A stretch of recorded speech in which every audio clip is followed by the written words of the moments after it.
தமிழ்நாடு வளர்கிறது முதலீட்டாளர்கள் மாநாடு 2025 மதுரையில் தொடங்கி வைத்த உரையாற்றி முதலமைச்சர் மு.க.ஸ்டாலின் பேசி வருகிறார். அந்த காட்சிகளை பார்க்கலாம். அரபு அமீரகம், Singapore, Japan, Spain, America, Germany, England ஆகிய நாடுகளுக்கு சென்று முதலீட்டாளர்களை எல்லாம் சந்தித்து பேசி அவர்களை தமிழ்நாட்டிலே முதலீடு செய்ய வச்சோம். முதலீட்டாளர்களின் முதல் முகவரி தமிழ்நாடு தான் என்ற நிலையை உருவாக்கினோம். அதனை உறுதிப்படுத்துகிற வகையில் தமிழ்நாட்டின் முக்கிய நகரங்களில்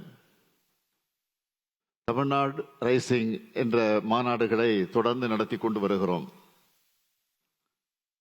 அதன்படி தூத்துக்குடியில, ஒசூரில், கோவை நகரங்களில் முதலீட்டாளர் மாநாடை நடத்தணும்.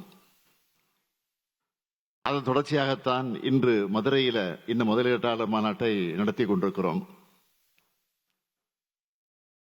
இந்த மாநாட்டின் மூலமாக 91 புரிந்துணர்வு ஒப்பந்தங்கள் மூலமாக 36,660 கோடி ரூபாய் முதலீடு ஈர்க்கப்பட்டு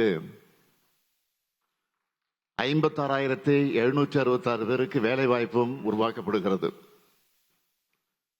தமிழ்நாட்டினுடைய வளர்ச்சி பயணத்தில் உங்களுடைய ஒவ்வொருத்தருடைய பங்கும் மிக அவசியம். மாநிலம் முழுவதும் சீரான வளர்ச்சி, மாவட்டங்கள் தோறும் பரவலான வளர்ச்சின்னு சொன்னதை எங்களுடைய செயல்கள் மூலமாக நிரூபித்து காட்டியிருக்கிறோம். ஆட்சி பொறுப்பு ஏற்றதிலிருந்து இதுவரை 11,83,000 கோடி ரூபாய் உறுதியளிக்கப்பட்ட முதலீடுகளை கொண்டு வந்திருக்கிறோம். 34 லட்சம் நபர்களுக்கு வேலை வாய்ப்புகளை உறுதி செய்திருக்கிறோம். இதுக்காக ஒப்பந்தங்கள் போட்டதோட நம்முடைய வேலை முடிஞ்சதுன்னு நினைக்கிறவங்க இல்லைன்னா எல்லா துறைகளையும் தொடர்ச்சியா ஆய்வு செய்கிறத வழக்கமா நான் வச்சிருக்கிறேன். புரிந்துணர்வு ஒப்பந்தம் மேற்கொள்ளப்பட்ட திட்டங்கள்ல 80 விழுக்காட்டுக்கும் மேற்பட்ட திட்டங்கள் நிறைவேற்றப்பட்டிருக்கு. இந்தியாவில் வேற எந்த மாநிலத்திலையும் இந்த அளவு அவுட்புட் காமிச்சது இல்லை.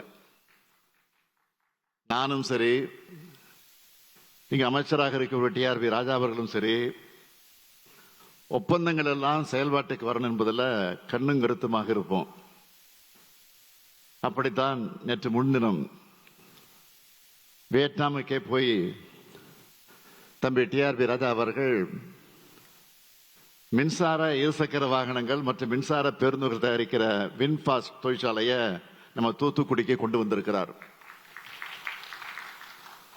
முதலீடுகள்லாம் சாதாரணமாக கிடைச்சிடாது. முதலமைச்சர் கேட்டார் என்பதற்காக மட்டும் யாரும் முதலீடு செய்ய முன் வர மாட்டாங்க. முதலீடுகள் செய்யறதுக்கு முன்ன அந்த மாநிலத்துடைய கொள்கைகள் என்ன, மனிதவளத்திறன், உட்கட்டமைப்புகள், சட்டம் ஒழுங்கு, நிர்வாகத்திறன் மற்றும் நீண்டகால நிலைத்தன்மை போன்ற அனைத்தையும் நுணுக்கமா ஆய்வு செஞ்சு தங்கள் வணிக நோக்கங்களுக்கு மிகவும் பொருத்தமான இடத்தை தான் முதலீட்டாளரான நீங்க தேர்வு செய்வீங்க. அப்படி தேர்வு செய்யறப்போ தமிழ்நாடு தான் உங்க மனசுக்குள்ள இருக்குன்னு அதை நான் கேட்கிற அளவுக்கு முதல் பெயரா நம்மளுடைய தமிழ்நாடு தான் இருக்கு என்பதில் நான் பெருமைப்படுறேன். எங்க மேல நீங்க வச்சிருக்கக்கூடிய அசைக்க முடியாத நம்பிக்கைக்கு முதல்ல நான் நன்றி சொல்றேன். மதுரைக்கு இன்னொரு பெயர் இருக்கு. அது என்னன்னு தெரியுமா? தூங்கா நகரம். ஆனா அதை அப்படி சொல்றதை விட எப்போதும் விழிப்புடன் இருக்கக்கூடிய நகரம்னு தான் சொல்லணும். வைகை நதி பாயும் மண், மீனாட்சி அம்மன் கோயிலுடைய கலை அழகுக்கு நிகரானது எதுவும் இல்லை.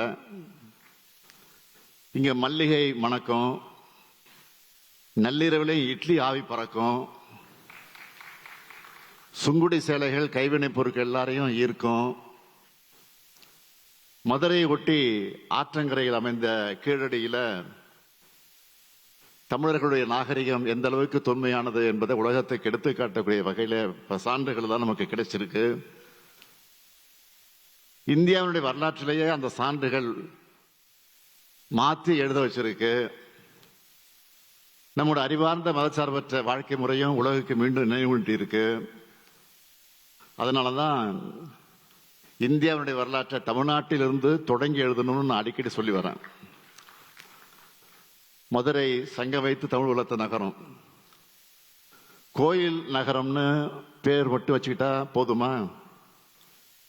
எனக்கு இந்த மதுரை தொழில் நகரமாகவும் புகழ் பெறணும் என்பதுதான் என்னுடைய ஆசை, லட்சியம். பழைய மதுரையினுடைய மரபு, பண்பாடு, வரலாற்று சின்னங்கள் போன்றவற்றை பாதுகாக்கிற அதே வேளையில் தற்கால தேவைகளுக்கும் எதிர்கால எதிர்பார்ப்புகளுக்கு ஏற்ப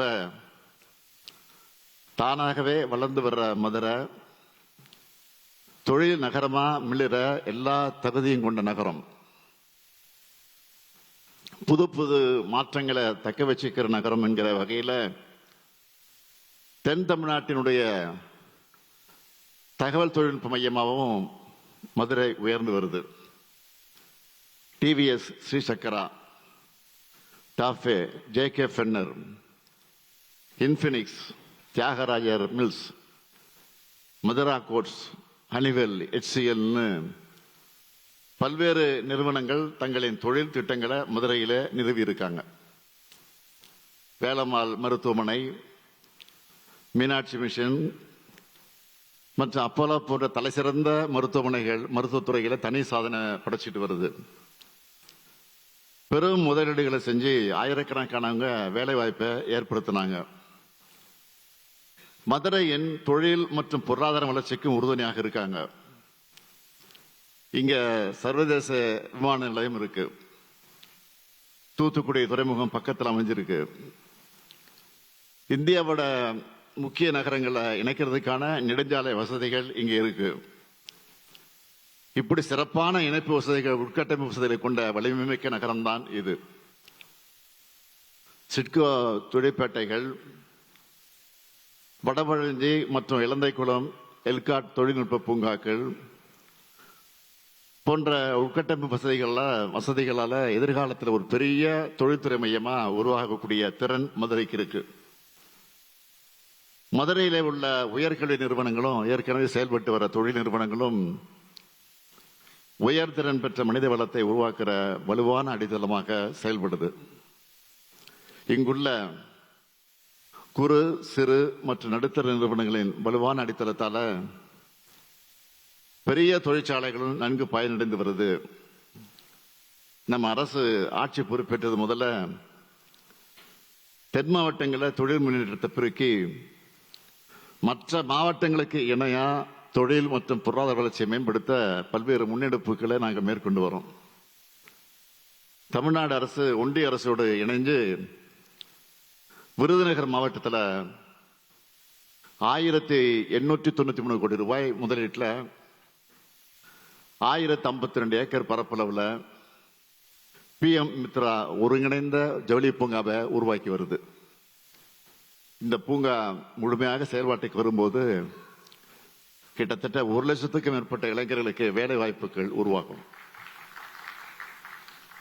முதலீட்டாளர்களுக்கு தேவையான அனைத்து உட்கட்டமைப்பு வசதிகளும் இந்த பூங்காவில் மேற்கொள்ளப்பட இருக்கு. இந்த முன்னெடுப்பு மாநிலத்தின் ஜவுளி உற்பத்தியை அதிநவீனமாக்கி மேம்படுத்தும். விருதுநகரின் தொழில் வளர்ச்சிக்கு ஒரு பெரிய உந்து சக்தியாக விளங்கும்னு நான் முழுசா நம்புறேன்.